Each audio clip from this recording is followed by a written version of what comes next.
Hello friends, welcome you all. आज हम vision IAS के 26 फेब वाले डेली करंट अफेयर्स डिस्कस करेंगे। लेकिन इससे पहले एक आपको न्यूज़ बता दें कि ये जो विजन आईएएस के जनवरी वाले मंथली कंपाइलेशन मैगजीन्स हैं, उसके पार्ट 1 पॉलिटी एंड गवर्नेंस वाले सेक्शन वाली वीडियोस अपलोड कर दी गई हैं। आप उसे विजिट कर सकते हो, काफ़ी बेनिफिशियल होगा आपके लिए। So let's move to the first article in today's. तो basically government notifies information technology intermediary guidelines and digital media ethics code rules 2021। तो आपको ये पता होगा कि ये जो बिग टेक कंपनीज हैं या फिर सोशल मीडिया प्लेटफॉर्म जिसे आप कहते हो, let's say Facebook, Google, along with ये जो ओटीटी प्लेटफॉर्म यानी कि ओवर द टॉप प्लेटफॉर्म्स आ गए हैं जैसे नेटफ्लिक्स या अमेजन, ये कुछ ज़्यादा ही अपने आप को स्मार्ट समझ रहे थे क्योंकि प्रॉपर रेगुलेशंस इनके रेगुलेशन के लिए नहीं बनी थी और दैट्स वाई काफी ज्यादा डिस्प्यूट एंड कंसर्न्स रेज हो रहे थे इनके खिलाफ। तो अब जाके उसे गवर्नमेंट ने हैंडल करने का, इन्हें रेगुलेट करने का डिसीजन लिया है, जिसके तहत वेरियस रूल्स नोटिफाई किए जा रहे हैं। तो basically rules are framed amidst growing concerns, जैसा कि मैंने आपको बताया कि ये जो प्लेटफॉर्म्स है, they lacks in transparency, accountability as well as they also influences the right of users related to the digital media. So there was a need कि इनको रेगुलेट करने के लिए कुछ रूल्स नोटिफाई किए जाए। तो rules have been framed by exercising the power under section 87 sub clause 2 of the Information Technology Act 2000 and basically in suppression of earlier IT intermediary guidelines rule 2011. तो basically already there was IT intermediary guideline rule 2011, but अब कुछ enhanced and more comprehensive rules notify किए गए। तो basically this rule soft touch oversight mechanism प्रदान करता है in relation to social media platform as well as digital media and OTT platform and etcetera. तो आपको याद रखने हैं ये जो रूल्स है, it will regulate social media platform as well as digital media and OTT platform as well. और जो rules related to social media है will be administered by ministry of electronics and IT, याद रखना है। Along with जो rules related to code of ethics and procedure and safeguard in relation to digital media shall B administered by ministry of information and Broadcasting. ये कंठस्थ आप clear याद रखो कि rules related to social media वो Ministry of Information, Ministry of electronics and IT regulate और administer करेंगे, लेकिन rules related to code of ethics and procedure and safeguards in relation to digital media. तो digital media और social media में वैसे तो दोनों एक जैसे लगते हैं, but there is a differentiality among them. और ये आपको क्लियर याद होनी चाहिए कौन सी मिनिस्ट्री किस मीडिया को रेगुलेट करेंगे, क्योंकि ये कंफ्यूजन हो सकता है, तो ये याद रखना है। तो जो गाइडलाइंस इश्यू किए गए हैं for different sectors are as follow, आप देख सकते हो। तो सोशल मीडिया सेक्टर्स के लिए क्या गाइडलाइन बनाए गए हैं, तो बेसिकली सोशल मीडिया इंटरमीडियरी को डिफाइन किया गया है कि social media intermediary are the intermediary which enables online transactions between two और मोर यूजर्स, और अलाउ करते हैं उनको to create, upload, share, disseminate and modify और access information by using its services. और सोशल मीडिया इंटरमीडियरी जो होंगे इनको बेसिकली जो प्रिस्क्राइब ड्यू डिलिजेंस है, यानी कि जो रूल्स लाए गए हैं उनको फॉलो करने पड़ेंगे। अगर ये नहीं फॉलो करते और दे वायलेट दिस रूल्स, तो इट कैन बेसिकली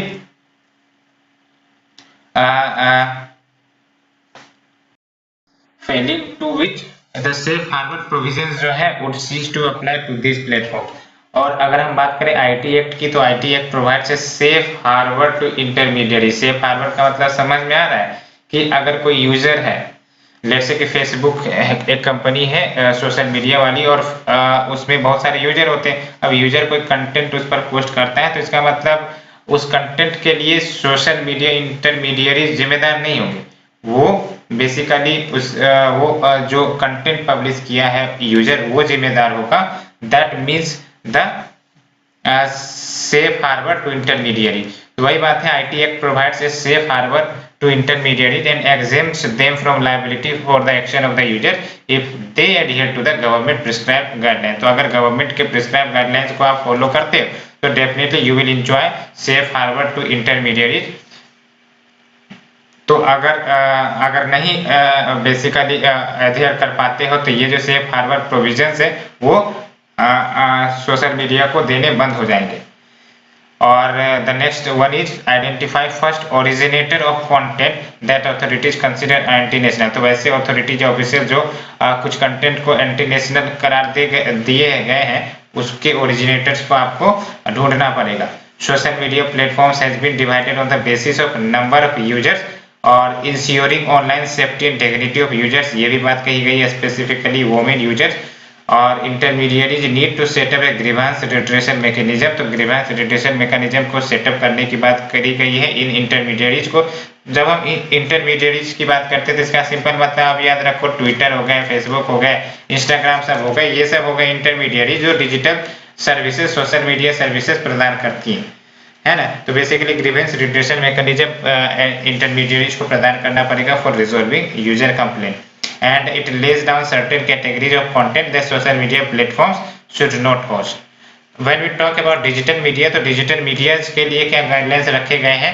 तो जो डिजिटल मीडिया को डिफाइन किया गया है कि digital media means digitised content that can be transmitted over the internet या फिर computer network and for the purpose of these rules includes, है ना। तो इसमें जो रूल्स हैं इसमें आपके जो कंटेंट जो है रिसीव किए गए वो हो सकते हैं और स्टोर्ड और transmitted including news and current affairs content, तो ये सब भी शामिल होंगे डिजिटल मीडिया कंटेंट के तहत।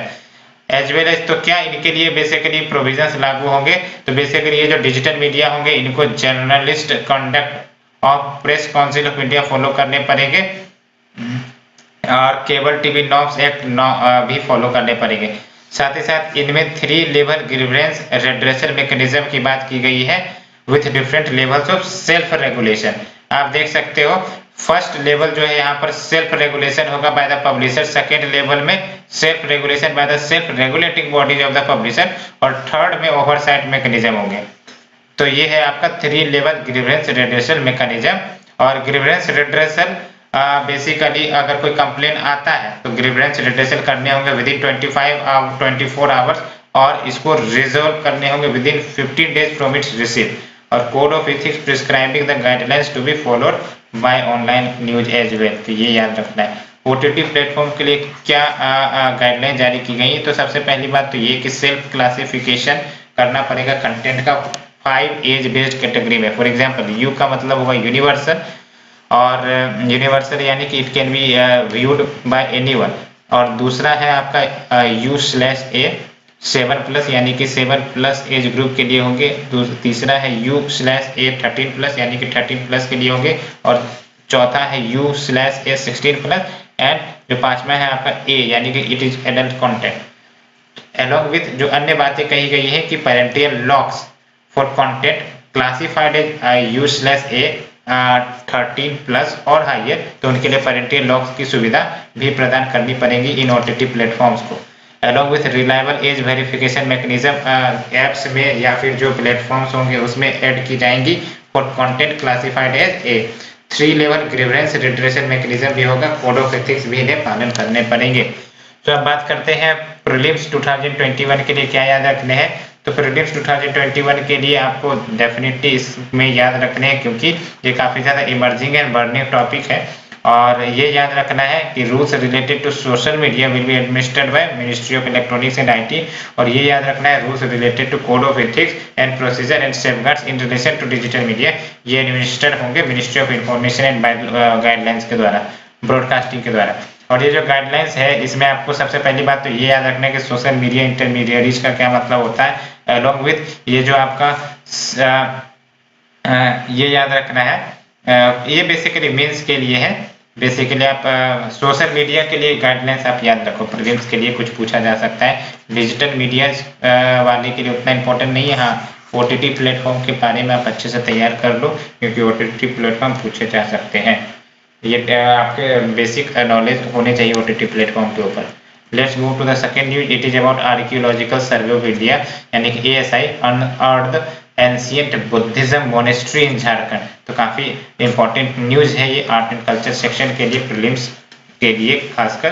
तो ये जो मोनेस्ट्री डिस्कवर की गई है झारखंड में, ये एटलीस्ट 900 ईयर्स ओल्ड मोनेस्ट्री है और basically this monastery was buried under a mount. Mount यानी कि हीप कह सकते हो, हीप ऑफ सैंड कह सकते हो, हीप ऑफ क्ले कह सकते हो। और ये कहाँ पर, ये बेसिकली अंडरग्राउंड बरीड थे। तो Sitagarhi hill which lies in Hazaribagh district of Jharkhand. ये जो मोनेस्ट्री है बेसिकली जब इसका एनालिसिस किया गया तो पता चला कि दिस मोनेस्ट्री रिप्रेजेंट द पाला period based on the earlier findings. And अगर हम बात करें पाला की, तो पालाज जो है वो पेट्रोनाइज किए थे बुद्धिस्ट सेंटर्स को ऑफ लर्निंग, जैसे जैसे फॉर एग्जांपल नालंदा यूनिवर्सिटी है, विक्रमशिला यूनिवर्सिटी है, तो पालाज ने बेसिकली इन बुद्धिस्ट सेंटर को पेट्रोनाइज किया था। और अगर हम पाला डायनेस्टी की बात करें, इस पर यूपीएससी ने 2021 के मेंस में क्वेश्चन पूछे भी है कि हाउ पाला dynasty has basically conserve the Buddhism, इससे जुड़ा क्वेश्चन था। तो आप इस पर अच्छे से तैयारी करें। तो Pala dynasty ruled from 8th century to 12th century CE in the regions comprising Bihar and Bengal. और क्या डिस्कवरीज अराउंड द साइट हुए हैं और क्या सिग्निफिकेंस है। तो सबसे पहली बात तो ये देखो, 4 स्टेटीज ऑफ दैती तारा इन भरत मुद्रा। भरत मुद्रा आपको जानना है ना। तो जो 4 स्टेट्यूज है दैती तारा का इन भरत मुद्रा along with 6 statutes of Buddha इन भूमि स्पर्श मुद्रा, ये मिले हैं। और ये जो डिस्कवरी है स्टेट्यू का ऑफ दैती तारा सोच कि ये जो रीजन है इंपॉर्टेंट सेंटर था वज्रयाना सेक्ट ऑफ बुद्धिज्म की। अगर हम वज्रयाना सेक्ट की बात करें तो इसका मतलब ये Vajrayana sect it is a form of tantric Buddhism और ये बेसिकली फ्लरिश हुए थे इंडिया में from the 6th to 11th century. और नागारी स्क्रिप्ट, ये Nagari script is nothing but previous version of Devanagari script, क्योंकि देवनागरी स्क्रिप्ट जो है वो नागारी स्क्रिप्ट से ही बेसिकली आउट परफॉर्म होके बना है। तो ये जो नागारी स्क्रिप्ट है वो आपको तारा स्टेट्यूज में देखने को मिले हैं। और discovery of sculpture similar to Shaivite deity Maheshwari और with a coiled crown and chakra, इसी फॉर्म में ये जो स्कल्पचर है दिखे हैं। इंडिकेट्स की कल्चरल एसिमिलेशन भी रहा है इस एरिया में, क्योंकि ये जो आपका स्कल्पचर मिला है जिसकी बात मैंने भी की वो सिमिलर है सेवायत डेटी महेश्वरी के, जिसमें आपको क्वाइल्ड क्रोन देखने को मिलते हैं, चक्र देखने को मिलते हैं। तो इसका मतलब साफ साफ है कि ये कल्चरल एसिमिलेशन को दर्शाता है, यानी कि मोर देन वर्ल्ड कल्चर वाले फीचर्स को यहाँ अडॉप्ट किया गया था, ये साफ साफ रिफ्लेक्ट करता है। बात करते हैं भूमि स्पर्श मुद्रा की।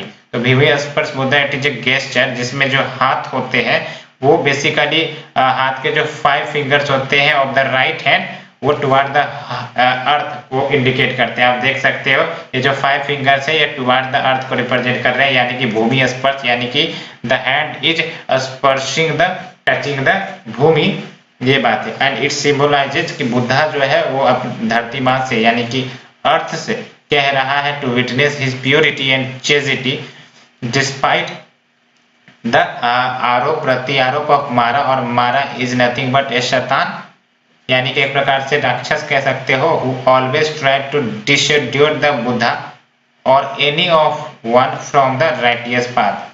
तो बेसिकली ये आप याद रख सकते हो। और भरत मुद्रा का मतलब होता है gesture of hand showing dispensing of bones, तो ये भरत मुद्रा होता है। तो ये भरत मुद्रा और भूमि स्पर्श मुद्रा आप अच्छे से याद रखें प्रीलिम्स के लिए। भूमि स्पर्श मुद्रा और भरत मुद्रा इंपॉर्टेंट है। भरत मुद्रा क्या सिंबलाइज करता है उसको जानना जरूरी है, और भूमि स्पर्श मुद्रा क्या सिंबलाइज करता है। तो basically it symbolises Buddha's calling of earth to witness his purity and chastity, ये याद रखना है। और अगर हम बात करें अन्य इंफॉर्मेशन जो आपको याद रखना है, तो बेसिकली सबसे पहली बात तो ये जो मोनेस्ट्री मिली है झारखंड में, तो अब यहाँ क्लियर हो गया है कि झारखंड में भी बुद्धिज्म का इन्फ्लुएंस था। और ये बुद्धिज्म, ये जो मोनेस्ट्री मिली है बेसिकली पाला पीरियड को बिलोंग करता है। और पाला ने, ये याद रखना है आपको, patronise the Buddhist centre like Nalanda university and Vikramshila university, ये याद रखना है आपको। और पाला डायनेस्टी की रूलिंग पीरियड क्या थी ये आप याद रख सकते हो। और ये बिहार और बंगाल रीजन को ये रूल करते थे। और जो डिस्कवरीज हुए हैं बेसिकली इसमें आपको याद ये रखना है कि जो दैती तारा है इन वरद मुद्रा वो कहाँ पर आपको डिस्कवर हुए हैं, तो यहीं पर मिले हैं जो आपका हजारीबाग डिस्ट्रिक्ट में है, झारखंड में। और ये याद रखना है कि वज्रयाना सेक्ट ऑफ बुद्धिज्म का क्या मतलब होता है, तो ये याद रखना है Vajrayana sect of Buddhism, a form of tantric Buddhism, ये याद रखना है आपको। और बेसिकली कुछ इंस्क्रिप्शंस भी मिले हैं which is written in Nagari script. So let's move to the next article. It is about UK court paves way for Nirav Modi extradition. तो आपको ही पता है नीरव मोदी जो है वो काफी ज्यादा बेसिकली इकोनॉमिक ऑफेंडर है, और बेसिकली इन्होंने क्या किया था, बैंक लगभग 13,500 crore bank loan fraud case में ये बेसिकली फंसा हुआ है।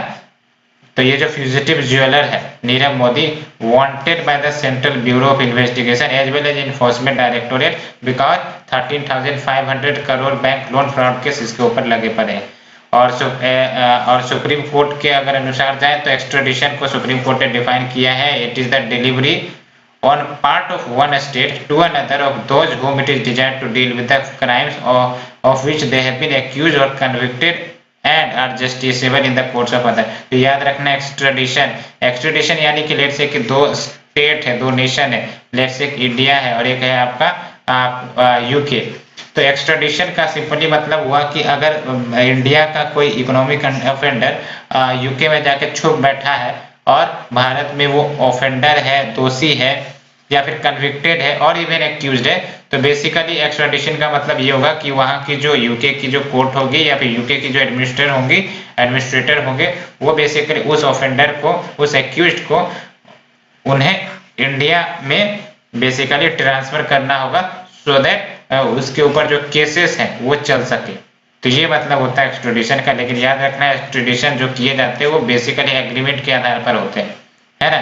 तो ये जो एक्स्ट्राडिशन रिक्वेस्ट है can be initiated in the case of under investigation, under trial as well as convicted criminal. तो ये याद रखना है आपको, extradition request basically under investigation हो या फिर अंडर ट्रायल चल रहा हो उस व्यक्ति के खिलाफ, या फिर कन्विक्टेड क्रिमिनल्स अगर हो तो फिर एक्स्ट्राडिशन रिक्वेस्ट सेंड किया जा सकता है। और we have Extradition Act 1962 which was modified in 1993 and it provides India's legislative basis for extradition.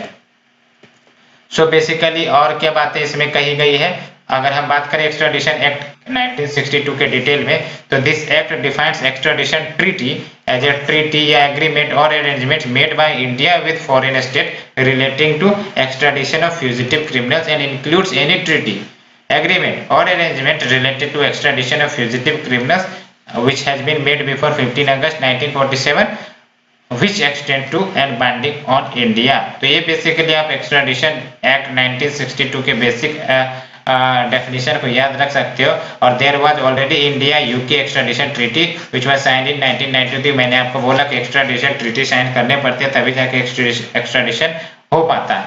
और ये जो आपका मिनिस्ट्री ऑफ एक्सटर्नल अफेयर्स है वो नोडल अथॉरिटी है फॉर एक्स्ट्राडिशन इन इंडिया, याद रखना है। It is not Ministry of Home Affairs और Ministry of Defence affair, it is Ministry of External Affair which is the nodal authority for extradition in India, or extradition is not available at the request of members of the public as well as ये जो आपका ये जो act है extradition act 1962 it bars to extradition include, है ना। तो यानी कि अगर के किसी देश के साथ हमारे पास एक्स्ट्राडिशन ट्रीटी नहीं है या फिर मिलिट्री या पॉलिटिकल ऑफेंसेस किए हैं तो फिर इस केसेस में एक्स्ट्राडिशन को बार भी करा गया है। सो प्रीलिम्स 2021 के लिए आपको क्या याद रखना है, आपको सिंपली एक्स्ट्राडिशन एक्ट के कुछ प्रोविजन याद रखने कि बेसिकली एक्स्ट्राडिशन रिक्वेस्ट जो है वो इनिशिएट किए जा सकते हैं even in case of under investigation, under trial और कन्विक्टेड क्रिमिनल। और फिर ये आपका डेफिनेशन है एक्स्ट्राडिशन एक्ट का, ये याद रख सकते हो। और फिर ये याद रखना है आपको कि मिनिस्ट्री ऑफ एक्सटर्नल अफेयर्स ये बिल्कुल याद रखना है, नोडल अथॉरिटी है। और कुछ एक्सेप्शंस है तो ये एक्सेप्शंस आपको याद रखने की जरूरत नहीं है। So let's move to the next article, it is about FSSAI यानी कि जो food safety and security, food safety and standards authority of India, इसका जो genetically modified organism threshold for imported food crops unacceptably high है, ये basically concerns raise किए गए। तो concerns have been raised against the recent order of FSSAI यानी कि Food Safety and Standard Authority of India which is a statutory body that permits 1% advantageous presence of GMO in imported food crop। तो जब हम बात करते हैं advantageous presence जो 1% allowed है, अप टू 1% अलाउड है of GMOs in imported food crops, तो बेसिकली जब हम एडवांटेजियस प्रेजेंस की बात करते हैं तो इट रिफर्स टू अनइंटेंशनल यानी कि जानबूझकर नहीं या फिर incidental presence of trace amounts of genetically modified material in non GM crops, यानी कि वैसे क्रॉप जिसके ऊपर नॉन GM क्रॉप्स का टैग लगा हुआ है, लेकिन कुछ सैंपल के जांच करने के बाद पता चलता है कि GM मटेरियल के ट्रेसेस हैं।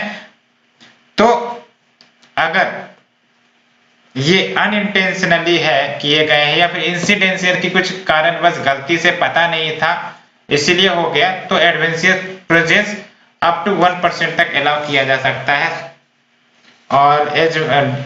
और ये डिमांड चल रहे हैं कि बेसिकली इसको लिमिट कर 0.01% कर दिया जाए। तो as per the FSSAI order from March 1, 2021 जो इम्पोर्टर्स है 24 आइडेंटिफाइड फूड प्रोडक्ट्स के will have to mandatorily declare that products जो are not GM and that they also have a non-GM origin। तो ये याद रखना है आपको। 24 क्रॉप्स जो शामिल है, आप देख सकते हैं एप्पल, ईग प्लांट के आपको सभी याद रखने हैं, बिल्कुल नहीं याद रखने हैं, कुछ याद रख लो, एप्पल है, ईग प्लांट है, मेज है, व्हीट, मिलन, ये सब है। तो क्या FSSAI ने ऑर्डर दिया था कि फ्रॉम मार्च 1, 2021 जो इंपोर्टर्स होंगे इन 24 आइडेंटिफाइड फूड प्रोडक्ट्स के, उसको मैंडेटरी डिक्लेयर करना पड़ेगा कि उनके जो प्रोडक्ट है वो जेनेटिकली मॉडिफाइड नहीं है, also that they have a non GM origin. तो ये डिक्लेयर करना पड़ेगा। तो GM फूड इंपोर्ट बेसिकली अगर कोई GM फूड हम इंपोर्ट कर रहे हैं, जेनेटिकली मॉडिफाइड फूड इंपोर्ट कर रहे हैं, तो उसके लिए अप्रूवल जरूरी है अंडर द 2 लॉज।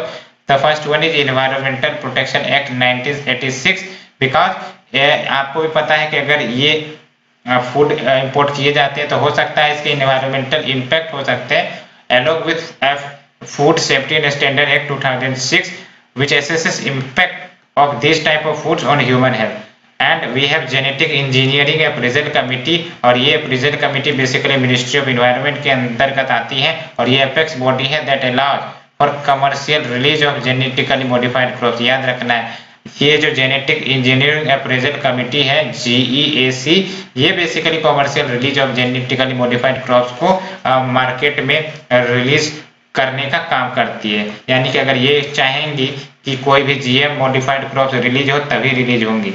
और after GEAC approval FSSAI does the risk assessment before clearing it for consumption कि क्या रिस्क है, क्या इम्पैक्ट हो सकते हैं, वेरियस रिस्क असेसमेंट किया जाता है।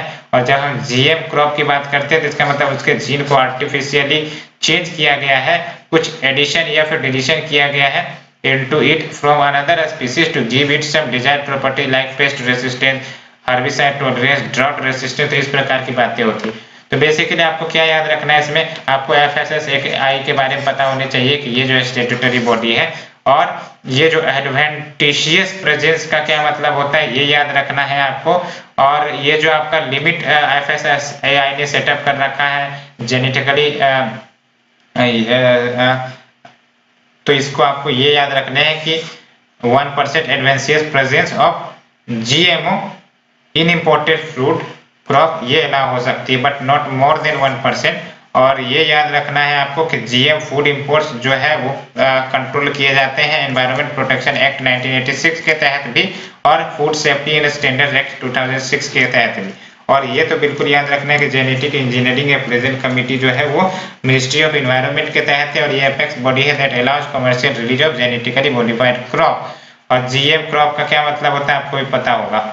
So let's move to the next article. It is about proposed asset reconstruction company जिसको ARC कहते हैं will not affect existing players, ये RBI गवर्नर ने कहा। तो जो आपका एसेट रिकंस्ट्रक्शन कंपनी क्या है ये ARC, तो बेसिकली एक बहुत बड़ी कंपनी होंगी जो क्या करेंगी, जो बेसिकली